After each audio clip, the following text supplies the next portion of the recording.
Praise the lord. Audible Faith అనే YouTube ఛానల్కి స్వాగతం.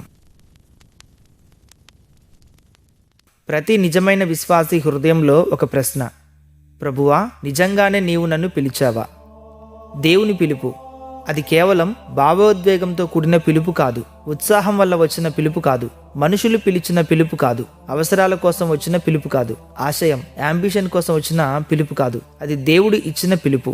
నేను ఈ వీడియోలో నా ఆత్మలో వణుకుతూ మీతో చెబుతూ ఉన్నాను. నిజమైన పిలుపు అనేది మనం ఎంచుకునేది కాదు, అది మనం పొందుకునేది. అది మనం వెంటాడి తెచ్చుకునేది కాదు, అది మనకు కేటాయించబడేది. అది మనం స్వచ్ఛందంగా ముందుకు వచ్చి చేసేది కాదు. మీరు మొదటిసారి శ్వాస తీసుకోకముందే మిమ్మల్ని గమనించిన ఆ దేవుని ద్వారా అది మీలో విస్ఫోటనం చెందుతుంది. పిలుపు అంటే ఒక కెరీర్ కాదు, పిలుపు అంటే ఒక అవకాశం కాదు, పిలుపు అంటే ఒక వేదిక, ప్లాట్ఫామ్ కాదు. పిలుపు అనేది ఒక చావని భారమై ఉంది.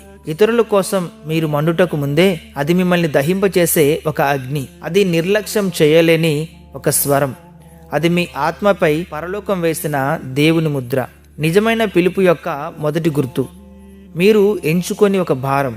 దేవుని చేత నిజంగా పిలువబడిన ప్రతి వ్యక్తి వారు కోరుకొనని భారాన్ని మోస్తారు. ఇశ్రాయేలీయులను విడిపించమని మోషే ఎప్పుడూ అడగలేదు. ఒక దేశం కోసం కన్నీరు కార్చాలని ఇర్మీయా ఎప్పుడూ అడగలేదు. రాజు కావాలని దావీదు అడగలేదు. సువార్త కోసం శ్రమలు పడాలని పౌలు అడగలేదు. నేను మోస్తున్న ఈ అభిషేకాన్ని ఇవ్వమని నేను కూడా అడగలేదు. నేను ఒక సాధారణ జీవితాన్ని, ప్రశాంతమైన జీవితాన్ని, సరళమైన జీవితాన్ని కోరుకున్నాను. కానీ దేవుని భారం నన్ను వెంటాడింది. అది నా నిద్రలో కూడా నన్ను అనుసరించింది. నేను ఒంటరిగా నడుస్తున్నప్పుడు నాతో మెల్లిగా మాట్లాడింది. ఒక మెల్లనైన స్వరంతో నాతో మాట్లాడింది. సాధారణ క్షణాల్లో నా హృదయాన్ని తట్టింది. ఒక నిజమైన పిలుపు మిమ్మల్ని ఇబ్బంది పెడుతుంది, మిమ్మల్ని అడ్డుకుంటుంది, మీ జీవితాన్ని అస్తవ్యస్తం చేస్తుంది. అది మిమ్మల్ని వెంటాడుతుంది. మీరు మీ పిలుపును నిర్ణయించుకోరు, ఆ పిలుపే మిమ్మల్ని నిర్ణయిస్తుంది. నిజమైన పిలుపు యొక్క రెండవ గుర్తు, మిమ్మల్ని ఉద్దేశం వైపుకు నెట్టే ఒక వేదన. పిలుపు అనేది సంతోషంతో ప్రారంభమవుతుందని చాలామంది అనుకుంటారు. లేదు, పిలుపులు వేదనలో పుడతాయి. తిరస్కరణ యొక్క వేదన, వైఫల్యం యొక్క వేదన, విరిగిపోయిన స్థితిలో కలిగే వేదన, ఓడిపోయిన వేదన, అయోమయం యొక్క వేదన, అనర్హుడనే అనే భావన ఇచ్చే వేదన, దేవునితో పెనుగులాడే వేదన. నేను ఒకటి నేర్చుకున్నాను, వేదన అనేది ఉద్దేశానికి జన్మనిచ్చే మంత్రసాని వంటిది.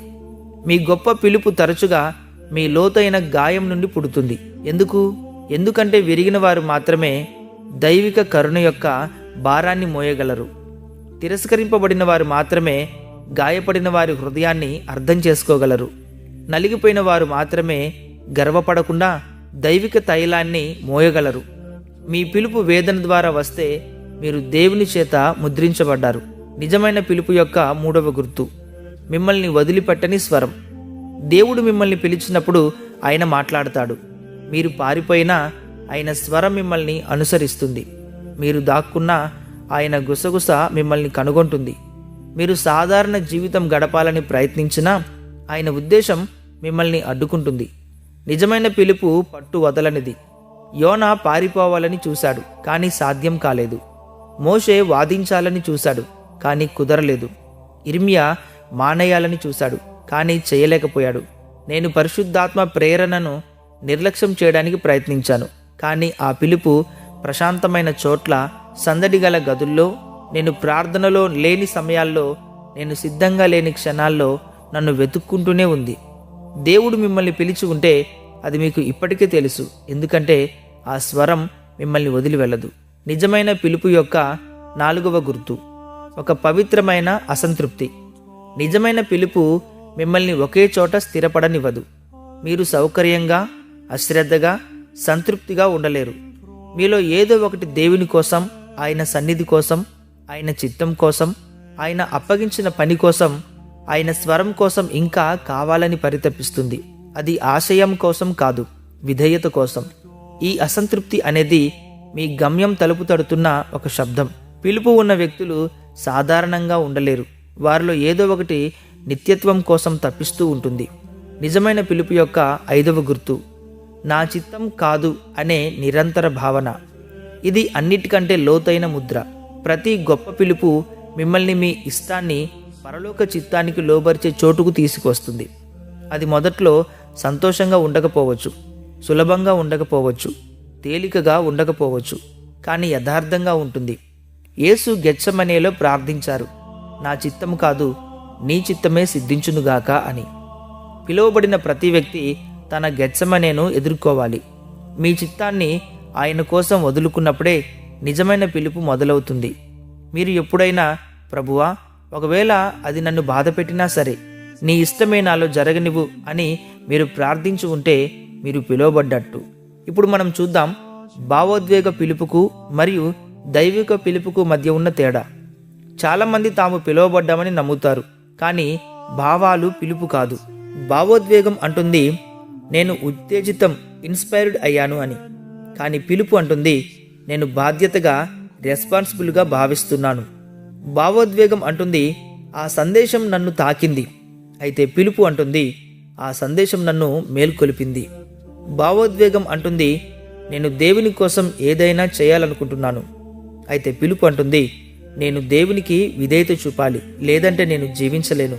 భావోద్వేగం వస్తుంది, పోతుంది. పిలుపు ప్రతి కాలంలోనూ మిమ్మల్ని అనుసరిస్తుంది. భావోద్వేగం నశిస్తుంది, పిలుపు పెరుగుతుంది.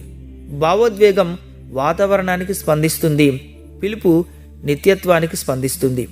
దేవుడు మిమ్మల్ని నిజంగా పిలిచినప్పుడు మీరు పరిచర్య నుండి దూరంగా వెళ్ళవచ్చేమో, కానీ పరిచర్య మీ నుండి దూరంగా వెళ్ళదు. మీరు ఒక కాలం పాటు మీ ఉద్దేశాన్ని నిర్లక్ష్యం చేయవచ్చు, కానీ మీ ఉద్దేశం మిమ్మల్ని వదలదు. దైవిక పిలుపు హృదయంలో ప్రారంభం కాదు, అది పరలోకంలో ప్రారంభమవుతుంది. అది దేవుని స్వరమా లేక స్వీయ స్వరమా, సెల్ఫ్ అని ఎలా గుర్తించాలి? అక్కడ ఒక పవిత్రమైన పరీక్ష ఉంది. మీ పిలుపు వెనుక ఉన్న స్వరాన్ని, అది ఇచ్చే ఫలాన్ని బట్టి మీరు గుర్తించవచ్చు. నెంబర్ 1, దేవుని పిలుపు వినయాన్ని కలిగిస్తుంది, స్వయం అహంకారాన్ని పుట్టిస్తుంది. దేవుడు పిలిచినప్పుడు మీరు అనర్హులుగా, చిన్నవారిగా, బలహీనులుగా, ఆయనపై ఆధారపడేవారిగా భావిస్తారు. స్వయం ఇచ్చే పిలుపు మిమ్మల్ని ముఖ్యమైన వ్యక్తిగా భావించేలా చేస్తుంది. నెంబర్ 2, దేవుని పిలుపు విరిగిపోయిన మనస్సును పుట్టిస్తుంది. సెల్ఫ్ ఆత్మవిశ్వాసాన్ని ఇస్తుంది. పరలోకం నుండి వచ్చే బాధ్యతలు మిమ్మల్ని మోకాళ్లపైకి నెడతాయి. స్వయంగా ఏర్పాటు చేసుకున్న కలలు, దర్శనాలు మిమ్మల్ని అద్దం ముందు నిలబెడతాయి, మిమ్మల్ని మీరు చూసుకునేలా చేస్తాయి. 3వది, దేవుని పిలుపు భారమును కలిగిస్తుంది. స్వయం ఆశయాన్ని, అంబిషన్ పుట్టిస్తుంది. ఆశయం అవకాశాలను కోరుకుంటుంది, కానీ పిలుపు విధేయతను కోరుకుంటుంది. ఆశయం వేదికలను కోరుకుంటుంది, కానీ పిలుపు బలిపీఠాన్ని కోరుకుంటుంది. ఆశయం గుర్తింపును కోరుకుంటుంది, కానీ పిలుపు సమర్పణను కోరుకుంటుంది. 4వది, దేవుని పిలుపు మరణాన్ని కోరుతుంది. స్వయం చప్పట్లను కోరుకుంటుంది, అది మిమ్మల్ని సిలువ వేయకపోతే అది దేవునిది కాదు. ప్రతి పిలుపు ఒక త్యాగాన్ని డిమాండ్ చేస్తుంది. పిలుపు అనేది ఉచితంగా రాదు. నిజంగా పిలువబడిన వ్యక్తి వెల చెల్లించాల్సి ఉంటుంది. మీరు మనుషులను కోల్పోతారు, మీరు సౌకర్యాన్ని కోల్పోతారు, మీపై మీకు ఉన్న నియంత్రణ కోల్పోతారు, మీ ఇష్టాలను కోల్పోతారు, సులభమైన మార్గాన్ని ఎంచుకునే హక్కును మీరు కోల్పోతారు. పిలుపు డిమాండ్ చేసే త్యాగాలు. నెంబర్ 1, సంబంధాల త్యాగం. మనుషులు చెడ్డవారిని కాదు, కానీ మీ ప్రయాణం చాలా ఇరుకైనది కాబట్టి. నెంబర్ 2, గౌరవ మర్యాదల త్యాగం. పిలుపులు తరచుగా తప్పుగా అర్థం చేసుకోబడతాయి, తప్పుగా తీర్పు తీర్చబడతాయి. విధేయత మిమ్మల్ని ఉన్నత స్థానానికి చేర్చే ముందు మిమ్మల్ని అందరి ముందు ఇబ్బందికి గురి చేస్తుంది. నెంబర్ 3, సౌకర్యాల త్యాగం. సౌకర్యం అనేది స్పష్టతకు శత్రువు.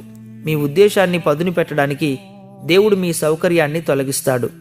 నెంబర్ 4, వ్యక్తిగత ఆశయాల త్యాగం.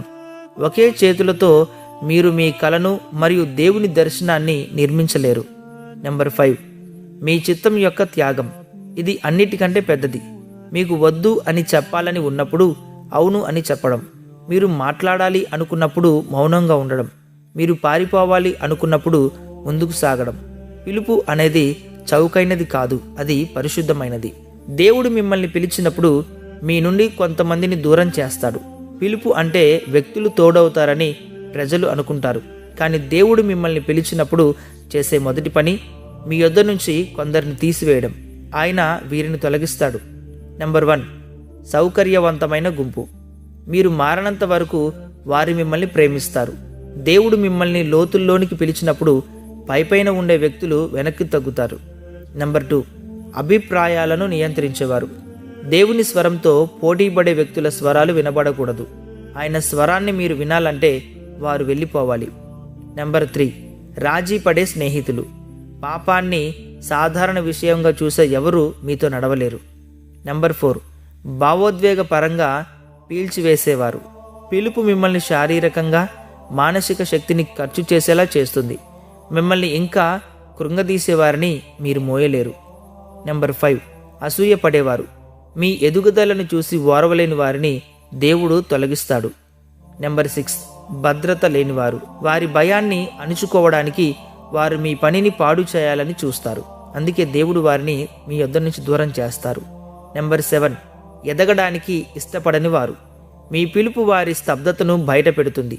దేవుడు వీరిని తొలగించేది వారు చెడ్డవారిని కాదు, వారు మీ ఉద్దేశం వైపు మిమ్మల్ని అనుసరించలేరు కాబట్టి. మీరు సౌకర్యంగా ఉన్నప్పుడు మీతో నడిచిన ప్రతి ఒక్కరితోనూ మీరు మీ గమ్యాన్ని చేరుకోలేరు. విధేయత తప్పకుండా చూపాలని నాకు తెలిసిన ఆ రాత్రి పెన్సిల్వేనియాలో ఫ్రాంక్లిన్లో ఒక చిన్న గదిలో ఉన్న ఆ రాత్రి నాకు స్పష్టంగా గుర్తుంది. నేను పారిపోతున్నాను, బహిరంగంగా కాదు, తిరుగుబాటుతో కాదు, కానీ నిశ్శబ్దంగా, బాధ్యతల నుండి, అంచనాల నుండి, పిలుపు యొక్క భారం నుండి, వైఫల్యం చెందుతాననే భయం నుండి పారిపోతున్నాను. నేను నేలపై మోకరిల్లి, ప్రభువా, నేను తగినంత బలం ఉన్నదాన్ని కాదు అని ప్రార్థించాను. అప్పుడు పరిశుద్ధాత్మ ఇలా జవాబిచ్చారు, నీవు బలవంతురాలివి కావాలని నేను ఎప్పుడూ ఆశించలేదు. అప్పుడు నేను అన్నాను, ఒకవేళ నేను విఫలమైతే? ఆయన ఇలా చెప్పారు, నీవు విధేయత చూపించు, కార్యాన్ని నేను చేస్తాను. మళ్ళీ అన్నాను, ఒకవేళ వారు నన్ను విమర్శిస్తే? ఆయన అన్నారు, వారు నీ ప్రేక్షకులు కాదు. అప్పుడు నేను, ఒకవేళ నేను ఈ పిలుపును మోయలేకపోతే? అన్నాను. ఆయన ఇలా చెప్పారు, నీవు పిలుపును మోయడం లేదు, ఆ పిలుపే నిన్ను మోస్తుంది. నా కళ్ళ నుండి నీళ్లు కారాయి. అప్పుడు నాకు అర్థమైంది, పిలుపు అనేది ఒక ఎంపిక కాదు, అది ఒక సమర్పణ. ఆ రాత్రి నుండి నేను పారిపోవడం ఆపేశాను. మీరు నిజంగా పిలువబడ్డారు అనడానికి 6 తిరుగులేని గుర్తులు ఇక్కడ ఉన్నాయి. వీటిని ఏ మనిషి నకిలీ చేయలేడు, ఏ బోధకుడు నేర్పించలేడు, ఏ భావోద్వేగము అనుకరించలేదు. నెంబర్ 1, దేవుని చిత్తం తప్ప వేరే దేనిలోనూ పిలుపు మిమ్మల్ని ప్రశాంతంగా ఉండనివ్వదు. మీరు పని చేయవచ్చు, విజయం సాధించవచ్చు, బిజీగా ఉండవచ్చు, కానీ విధేయతలో తప్ప ఎందులోనూ మీకు శాంతి దొరకదు. పిలువబడిన వారు తమ బాధ్యత నుండి పక్కకు వెళ్ళినప్పుడు ఒక పవిత్రమైన వేదనను అనుభవిస్తారు. నెంబర్ 2, ప్రయత్నించకుండానే పిలుపు మిమ్మల్ని వేరుగా ఉంచుతుంది. మీరు వింతగా ఉన్నారని కాదు, కేవలం మీరు ప్రత్యేకం. మీ కోరికలు వేరు, మీ విలువలు వేరు, మీ నమ్మకాలు వేరు, మీ భారాలు వేరు, మీ ప్రాధాన్యతలు వేరు. ఎదగడానికి నిరాకరించే వారితో మీ ఆత్మ ఎన్నటికీ కలవదు. నెంబర్ 3, పిలుపు మిమ్మల్ని అసౌకర్యానికి గురి చేస్తుంది. పాపంలో ఉన్నప్పుడు చిన్న చిన్న పాపాలు కూడా మిమ్మల్ని కలిచివేస్తాయి. రహస్య పాపాలు సైతం మిమ్మల్ని విరిచివేస్తాయి. ఇతరులు సహించే పాపాలు కూడా మీకు అవమానంగా అనిపిస్తాయి. దేవునికి దుఃఖం కలిగించే విషయాలను చూసి ఆనందించే సామర్థ్యాన్ని మీరు కోల్పోతారు. నెంబర్ 4, ఇతరులు నిర్లక్ష్యం చేసే వాటి కోసం పిలుపు మిమ్మల్ని ఆకలి కొనేలా చేస్తుంది. ఇతరులు దేనికైతే పట్టించుకోకుండా వదిలేస్తారో దానికోసం మీ ఆత్మ పరితపిస్తుంది. వాక్యం కోసం ఆకలి, ఆయన సన్నిధి కోసం ఆకలి, పరిశుద్ధత కోసం ఆకలి, నశించిపోతున్న ఆత్మల కోసం ఆకలి, నీ ఆత్మీయ జీవితం కోసం ఆకలి. ఈ ఆకలి అనేది అతీతమైనది, సూపర్ న్యాచురల్. ఇది స్వయంగా దేవుడే మీలో ఉంచినది. నెంబర్ 5, దేవుడు దేనికోసమైతే కన్నీరు కార్చుతాడో ఆ పిలుపు మిమ్మల్ని కూడా దానికోసమే కన్నీరు కార్చేలా చేస్తుంది. మీ కన్నీళ్లు మారతాయి, మీలో కరుణ లోతుగా ఉంటుంది, మీ హృదయం మృదువుగా మారుతుంది. మీరు దేవుని భావోద్వేగాలను అనుసరిస్తారు, ఆయన భారాలను గుర్తిస్తారు, మీ ప్రాధాన్యతలు ఆయన ప్రాధాన్యతలతో ఏకీభవిస్తాయి. నెంబర్ 6, మీలో ఉన్న ప్రతిదీ వద్దు అని చెబుతున్నా పిలుపు మిమ్మల్ని అవును అని చెప్పేలా చేస్తుంది. ఇదే అత్యున్నతమైన నిదర్శనం. అది మిమ్మల్ని భయపెడుతున్నా మీరు ఖచ్చితంగా విధేయత చూపుతారు. మీరు వణుకుతున్నా అంగీకరిస్తారు. మీరు అనర్హులని భావిస్తున్నా ముందుకు వెళ్తారు. పిలుపు అనేది భయాన్ని అధిగమిస్తుంది, ఎందుకంటే దేవుడు మీ ఆత్మవిశ్వాసాన్ని అడగడు, ఆయన మీ విధేయతను మాత్రమే అడుగుతాడు. పిలువబడిన ప్రతి వ్యక్తి ఎదుర్కోవాల్సిన గమ్యస్థాన పరీక్షలు. మొదటి పరీక్ష, ఒంటరితనం. ప్రతి పిలుపు ఒంటరిగానే మొదలవుతుంది. దేవుడు మిమ్మల్ని వదిలేశాడని కాదు, కానీ మీ దృష్టిని మళ్లించేవన్నీ అంతం కావాలి కాబట్టి. ఈ ఒంటరితనంలోనే దేవుడు మీకు ఆధారంగా మారుతాడు. రెండవ పరీక్ష, తప్పుగా అర్థం చేసుకోబడటం, మిస్అండర్స్టాండింగ్. ప్రజలు మిమ్మల్ని తప్పుగా అర్థం చేసుకుంటారు, ప్రశ్నిస్తారు, తీర్పు తీరుస్తారు, మీ గురించి అపోహలు పెంచుకుంటారు. స్పష్టత కోసం చెల్లించాల్సిన వెల ఈ అపార్థమే. మూడవ పరీక్ష, వేచి ఉండటం. మీరు కోరుకున్న దానికంటే ఎక్కువ కాలం వేచి ఉండాల్సి వస్తుంది. పిలుపు ఎదగడం కోసం వేచి ఉండడం అనేది మీ ఆశయాన్ని అణిచివేస్తుంది. నాలుగవ పరీక్ష, అల్పమైన ప్రారంభాలు. మీ భవిష్యత్తుకు ఏమాత్రం సంబంధం లేని చోట్ల దేవుడు మిమ్మల్ని సేవ చేసేలా చేస్తాడు. అల్పమైన వాటిలో మీరు సేవ చేయలేకపోతే మీరు గొప్ప వాటికి సిద్ధంగా లేరని అర్థం. ఐదవ పరీక్ష, మరుగున ఉండటం. మీరు అందరికీ కనిపించాలని ఆరాటపడితే మీరు అభిషేకానికి సిద్ధంగా లేరు. తన చేత ఎంచుకోబడిన వారిని తీర్చిదిద్దడం కోసం దేవుడు వారిని మరుగున ఉంచుతాడు. ఆరవ పరీక్ష, నలిగిపోవడం, బ్రోకెన్నెస్. ఇదే ఆఖరి పరీక్ష. గర్వాన్ని కరిగించి ఉద్దేశాన్ని శుద్ధి చేసే కొలిమి ఈ నలిగిపోవడమే. ఈ పరీక్షలో మీరు నిలబడితే మిమ్మల్ని ఎవరూ ఆపలేరు. తప్పుగా లేదా స్వయంగా నిర్ణయించుకున్న పిలుపుల పట్ల ఈ ప్రవచనాత్మక హెచ్చరిక. ఈ రోజుల్లో చాలామంది పిలువబడ్డారు, కానీ దేవుని చేత కాదు. కొందరు ఆశయం వల్ల, కొందరు భావోద్వేగం వల్ల, కొందరు ఇతరులను అనుకరించడం వల్ల, కొందరు అభద్రతా భావం వల్ల, కొందరు పోటీ వల్ల, కొందరు అపహాసం వల్ల, మరికొందరు అవకాశం కోసం పిలువబడ్డారు. వారు పరిచర్యలను నిర్మిస్తారు, కానీ దేవుడు వారిని పంపలేదు. వారు ప్రసంగాలు చేస్తారు, కానీ పరలోకం వారిపై శ్వాసించలేదు. వారు గుంపులను పోగు చేస్తారు, కానీ అక్కడ దేవుని ఆత్మ నివాసము ఉండడు. వారు బిరుదులను మోస్తారు, కానీ దైవిక వస్త్రాలను కాదు. ఎందుకంటే తాను కేటాయించని దానిని దేవుడు అభిషేకించడు. మీరు పిలుపును నటించలేరు, గమ్యాన్ని ప్రదర్శించలేరు, అధికారాన్ని సృష్టించలేరు. తుఫానులు వచ్చినప్పుడు ఇలాంటి పిలుపులు కూలిపోతాయి, ఎందుకంటే దేవుని చేత పిలువబడిన మనుషులు మాత్రమే అగ్నిలో నిలబడగలరు. మీ సమర్పణ కోసం వేచి ఉన్న దైవిక వస్త్రం. మీ పేరు మీద ఒక నిజమైన దైవిక వస్త్రం ఉంది, కానీ మీ ఇష్టం దేవుని ముందు పడిపోయే వరకు అది మీ మీదికి రాదు. ఈ వస్త్రాలు ప్రతిభావంతులపై ఉండవు, కేవలం సమర్పించుకున్న వారిపై మాత్రమే ఉంటాయి. మీ పిలుపు స్థిరపరచబడాలి అని, మీ గమ్యం తెరవబడాలి అని, పరలోక తైలం మీపై కుమ్మరించబడాలని మీరు కోరుకుంటే దేవుడు ఎదురు చూస్తున్న ఆ ప్రార్థనను ఇలా చేయండి. ప్రభువా, నేను నీవాడను. ఏదో కొంచెం కాదు, ఏదో ఒక రోజు కాదు, సౌకర్యం ఉన్నప్పుడు కాదు, ఇప్పుడే. ఎప్పుడైతే మీరు మీ జీవితాన్ని బలిపీఠం మీద ఉంచుతారో అప్పుడు దేవుడు తన వస్త్రాన్ని మీ భుజాలపై ఉంచుతాడు. మీరు మీ పిలుపుని ఎంచుకోరు, ఆ పిలిపే మిమ్మల్ని ఎంచుకుంటుంది. మీరు సమర్పించుకునే వరకు అది మిమ్మల్ని విశ్రమించనివ్వదు. ఈ సందేశం మీ ఆత్మీయ జీవితానికి మేలుకొలుపుగా ఉంటే ఇప్పుడే కామెంట్స్లో రాయండి, ప్రభువా, నా జీవితాన్ని నీకు అంకితం చేస్తున్నాను అని. ఇలాంటి మరిన్ని సందేశాల కొరకు మన audible faith Christian Telugu podcast YouTube ఛానల్ని సబ్స్క్రైబ్ చేయండి. మరొక విషయం, ఈ ఛానల్ని మీరు ఇతరులకు కూడా పరిచయం చేయండి, ఎందుకంటే వారిలో కూడా దేవుని అగ్ని మండించడానికి పరిశుద్ధాత్ముడు సిద్ధంగా ఉన్నాడు. Jesus loves you. ఆమెన్.